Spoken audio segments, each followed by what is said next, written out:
Salut, c'est Dr Excel. Aujourd'hui, je vais te montrer comment compter le nombre de mots dans une cellule Excel avec des formules. La méthode qu'on va utiliser, c'est qu'on va compter le nombre d'espaces dans notre texte. Et pour ça, on va supposer que les mots sont séparés par un seul espace à chaque fois. Donc pour cela, déjà, première étape, j'ai besoin d'enlever les espaces superflus. Donc là, on voit qu'entre certains mots, j'ai plusieurs espaces, ce qui va tout casser notre calcul. Donc j'utilise la formule qui s'appelle suprespace sur mon texte. Là où il y a plusieurs espaces, ça va me le remplacer par un seul espace. Ensuite, on va remplacer les apostrophes par des espaces. Pourquoi? Parce que quand on dit c'est ou t'es abonné, en fait c'est deux mots. Cela est et puis te abonner. Ce qui n'est pas très français, mais ce sont bien deux mots distincts. Donc on va remplacer les apostrophes par des espaces. Pour ça, on utilise la fonction substitut de notre ancien texte. Deuxième paramètre, c'est l'apostrophe. Donc un guillemet, apostrophe, un guillemet.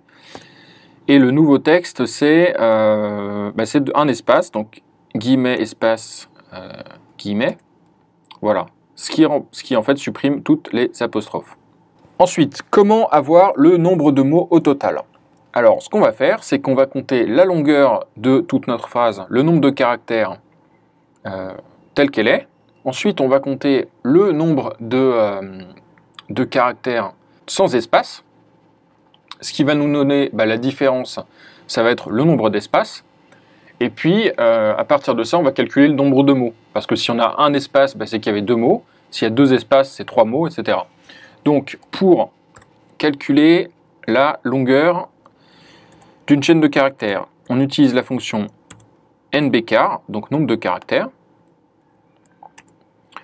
Donc, ça nous dit 53 caractères. Si je veux le nombre de caractères sans les espaces, alors je calcule le nombre de caractères sur la chaîne, sur la formule substitut, qui prend comme argument l'ancien texte auquel on remplace les espaces par du vide. Et donc je calcule la longueur sans espace. Ça me donne 43. Donc le nombre d'espaces, c'est la différence entre les deux. Donc j'ai 10 espaces. Donc je dois avoir, j'ajoute 1 pour avoir le nombre de mots. Et je vérifie ensuite le calcul. 1, 2, 3, 4, 5, 6, 7, 8, 9, 10, 11. J'ai bien 11 mots dans ma phrase. Voilà, donc ça peut être utile pour vérifier, par exemple, un nombre de mots dans une cellule, ou bien qu'un texte est bien formaté, si tu as des formats spéciaux avec des espaces entre les deux. Voilà, je te laisse télécharger le fichier avec toutes les formules en dessous, tu auras un lien. Et puis, je te dis à demain pour un nouveau tutoriel sur Excel.